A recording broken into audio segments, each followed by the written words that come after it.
માટે એને નિર્વાણ કહેવાય. આ વિડીયો તો ફરી વાર યાદ જ નહીં રહેતું. ફરી વાર બોલો એ હોશિયાર ફરી વાર કરો. ઈ કાઢ નાખો પહેલેથી એકદમ વ્યવસ્થિત બોલો. નથી આવ્યું તે આ બારી બંધ કરી દે. બંધ જ છે. એની આ હામો ફ્લેશ બરસ નહીં હા. આવે. કા આમ સીરીઓ. કાંઈ વાંધો નહીં, આ તો અવાજ લેવો. તમે પ્રશ્ન કરો એટલે પ્રશ્ન એમ છે.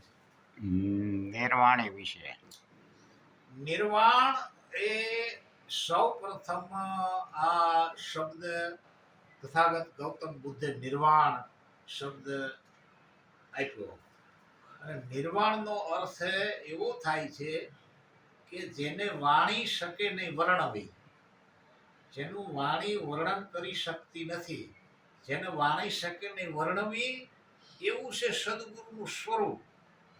કહે પ્રીતમ, પ્રીતમ કે હું તમને આની ભલામણ કરું છું, સાંભળો.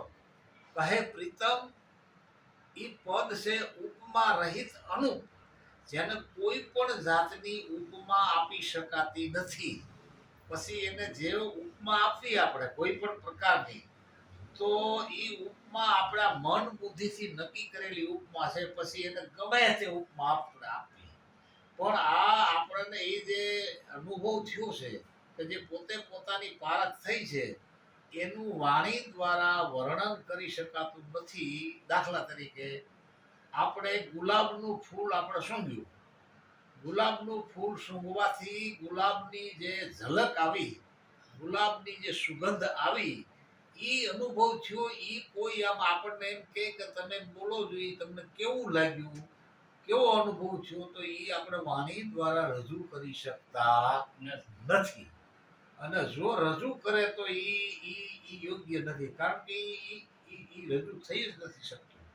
માટે એને નિર્વાણ કીધું છે. કોઈ સંતોએ એને વસ્તુ કીધી છે કે વસ્તુ છે ને એ નિર્વાણનો સંકેત કરાવે છે કે માણેક ચોકમાં મણી પડી માય વસ્તુ ભરી છે વણતો લે. ગુરુને દરબાર કરવા હીરલાનો વેપાર, હાલો મન ગુરુને દરબાર. પ્રથમ પેલા મસ્તક મૂકી નિજ નામનો કરવો વેપાર. વણ તોલે વસ્તુ લઈ, વણ તોલે વસ્તુ લઈ. નો આત્મા કીધો, નો પરમાત્મા કીધો, નો ભગવાન કીધું, નો મોક્ષ કાંઈ નો. વસ્તુ એ નિર્વાણનો સંકેત કરે છે. નિર્વાણ કે જેને વાણી શકે નહીં વર્ણવી, એ કોણ છે? એ આપણે પોતે છે. આપણે બીજાનું વર્ણન કરી શકીએ પણ આપણું વર્ણન કરી શક્યું નથી. એટલે અનુપ કે જેને કોઈ જાતની ઉપમા ન આપી શકાય, કારણ કે ઉપમા એ મન બુદ્ધિથી અપાય છે. અને મન બુદ્ધિ છે એને આપણા મેકરણ દાદાએ કીધું છે કે બુદ્ધિ થાકી જાય બાપડી કે બોલ્યા બૂટો કાપડે. જ્યાં બુદ્ધિનું વિસર્જન થઈ જાય, સુરતા મારી શૂન્ય થઈને મારી વાણી પામી ગઈ વિરામ. આ અખાનું આ પદ છે કે સુરતા મારી શૂન્ય થઈ, મારી વાણી પામી ગઈ વિરામ. જન્મ મરણના મારો રોગ મટી ગયો, મને હાવ થઈ ગયો ભગવાન, મને હાવ સારું થઈ ગયું, મને કોઈ જાતનો રોગ રહ્યો નહીં.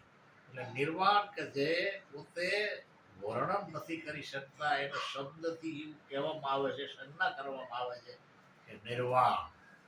એ તથાગત બુદ્ધે કર્યો. અને આપણા પ્રાચીન સંતો કહે છે કે સ્થૂળ નહીં, સૂક્ષ્મ નહીં, કારણ નહીં, મહાકારણથી પણ ન્યારો. 5 તત્વની પાર બસતે 4 અવસ્થાની છે બારો. 2 વલુભું ત્યાં કોઈ વલોબત, એના જન્મ મરણ મટી જાય. સ્થૂળ નહીં, સૂક્ષ્મ નહીં, કારણ નહીં, મહાકારણથી પણ ન્યારો. 5 તત્વની પાર બસતે 4 અવસ્થાની છે બારો.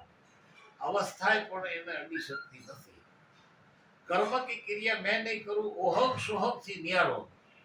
ઘણા માણસો ઓહમ સોહમના જાપ કરે છે, ઘણા માણસો સ્મરણ કરે છે. આ શું કહે છે કે 7 સુખ की नहीं उत्पत्ति नहीं 16 में वासा, अखे मंडल पर अभय मंडल है ताकि पर झूठी आशा. रामयो रमीरो हेली में छोड़ी जगतनी आशा. सदगुरु का शब्द लगा मेरे हृदय में तब में भया निराशा. નિરાશ થયો હું. મને તો એવું હતું ગુરુ પાસે જાય એટલે મને આત્માની ઓળખાણ થશે, ભગવાનનો ભેટો થશે, હું મહાપદને પામી જઈશ ને હું નિર્વાણ સડી જઈશ ને. કાંઈ મારી આશા પૂરી ન થઈ, નિરાશ થઈ ગયો. सदगुरु का शब्द जब लगा मेरे हृदय में तब में भया निराशा.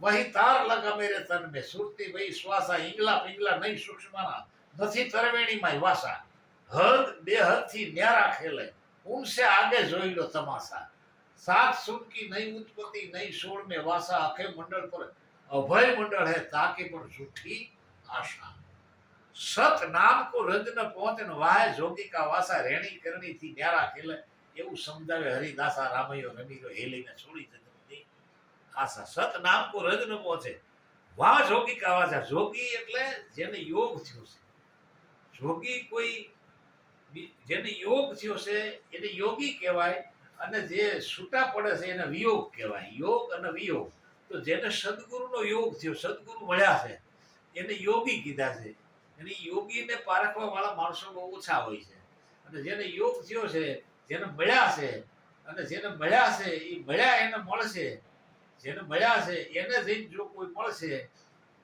આ તો નથી મળ્યા એને જઈને મળવાથી આ કજિયો પાર પડતો નથી જેને મળ્યા છે એને મળશે પૂર્વ જન્મની પ્રીતે પૂર્વ જન્મ એટલે ઓળો જન્મ ને 7મો જન્મ ને 18મો જન્મ ને એમાં કઈક પરમાત્મા મળ્યા છે એવી રીતે નહીં પૂર્ણ જન્મ એટલે મારો ગુરુ છે મારો પૂર્ણ જન્મ છે એને મારો જન્મ કર્યો છે આ શરીરનો જન્મ મારી માતાએ કર્યો છે મારો ગુરુ છે ને મારો પૂર્ણ જન્મ છે મારો પહેલો જન્મ છે પછી આ જન્મ થયો છે એટલે જન્મ સુધારણ સદગુરુ ભેટ્યા ફેરી ઘાટ ઘડાયા જન્મ સુધારણ સદગુરુ ભેટ્યા ફેરી ઘાટ ઘડાયા દેખ તુજમે આખું વિશ્વ બિરાજે અગમ ભૂમિ પર આયા जल के ज्योति नूर अपारा मेरम माय दर्शाया आवन जावन अष्ट कमल में नूरत सूरत ले लागी सुन के पार निरंतर दिशे चेतन सिंधु समाया पूर्ण ब्रह्म तो पूर्व ની પ્રીતે સહેજે સો ઘર પાયા પૂર્વ એટલે કોઈ પૂર્વ જન્મ નહીં